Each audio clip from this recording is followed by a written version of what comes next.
Your guys' defense was pretty incredible about until about halfway through the second quarter. They had only 21 points at that point, and then things started to turn for you guys. What kind of changed the game from that point on? I think turnovers. We gave them way too many uh, easy points in transition from turning the ball over. We know that when they're playing against a half-court defense, it's a different story. And like giving them either offensive rebounds or turnovers, we give them a chance to get going. And we gotta watch the film and see what we can do better to be able to play through their physicality and take better care of the ball. Andy Larson, Salt Lake Tribune's next. Rudy, it was the only time all season that you fouled out. Why was that? Was it the matchup? Was it the refereeing? Kind of what went into that?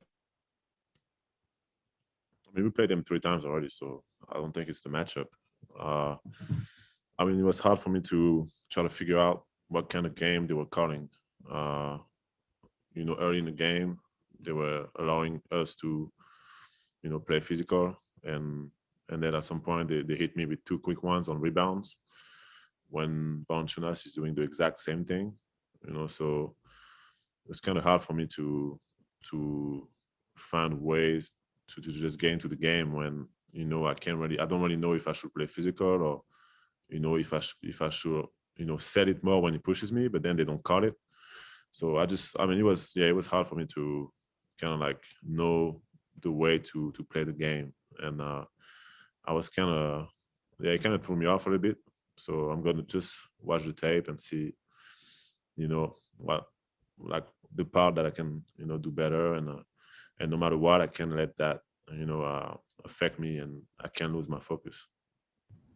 Matthew Cole's AP. How difficult was it to defend them when Brooks and Morant are going downhill towards the basket when you have to stay with Valanciunas? We know what they're gonna do. Ja Morant is one of the most athletic guards in this league. He's really good at getting to the rim, and for us it's just about doing what we do. We've been doing it all year. We're great at protecting the basket, but sometimes we know that sometimes he's gonna make some tough shots. Same with Dylan Brooks, but I think we just gotta do everything a little better. Communication or physicality. And we got to make sure we don't give them any second chance points. And once we come out with those balls, it's a different game. And same with the turnovers. When those guys are able to get out in transition, it gets them going. And we got to be more poised with the ball and make sure that we don't turn it over as much. Sarah Todd, Deseret News. Rudy, obviously fouling out is not what you want, but what did you see out of Fave in those minutes when you were in foul trouble originally, and then when he had to come in for you when you went out? Fave gave us a chance. He brought us back into this game.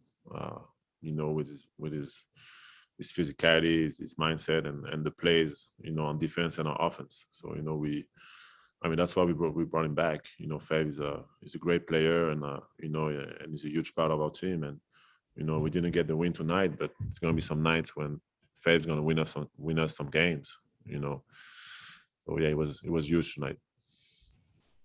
Next up, David Celato from La Gazzetta dello Sport out of Italy. Hi, Rudy. What do you think cost you guys the game? I think we got a few moments when we were, distracted, disconnected. I think we let some of the calls affect us. All the little things that, we gotta put aside. We know that we're the Utah Jazz, so we know that we gotta, just don't get distracted. Focus on ourselves, stay connected. All the 5 guys on the court and coaching staff, the bench, everybody. We just gotta stay connected and kind of like don't let anything. All the talking. They're talking after every time they score, they're talking, and we know that's the way they like to play. So we can't just let that affect us. We just gotta play our basketball, do what we do, and stay locked in. Ben Anderson, KSLSports.com. Rudy, you mentioned the execution being pretty poor a few times now. What was that? Was that rust or was that something Memphis was doing?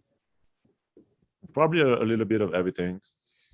You know, obviously we haven't played a real game in about a week, so it's not an excuse. You know, we shouldn't lose this game, but I think it's just a little bit of everything. And you know, yeah, we had some moments when we executed, and you know, we got back in the game down 17 or down 16.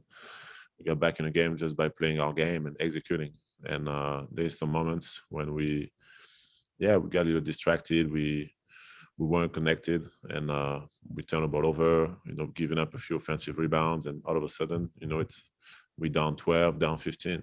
And, you know, those guys are hungry. They're a really good team, and they want to prove themselves too. And, you know, they earned this win. Last question, Tim McMahon, ESPN.com. Hey, Rudy. When did you find out that Donovan wasn't going to be able to play tonight, and how did that affect you guys? When I found out when we woke up from the nap, so about 4 p.m. And how did that? I mean, obviously you guys go through shoot around. You've been practicing. I mean, it's got to be a surprise. How did that? It was a big surprise, but you know, I just don't know.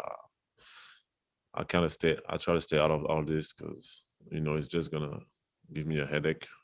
Like I just, you know, I think hopefully it's good for next game. That's what I'm worried about, you know. And obviously, when you wake up, you get ready for a game, and you find out that, you know, your star player is not gonna play. You know, it throws you off a little bit, but, you know, at the end of the day, like, yeah, hopefully, as long as he's healthy and ready for the next game, that's what matters. All right. That's all the questions. Thank you, Rudy. Thank you.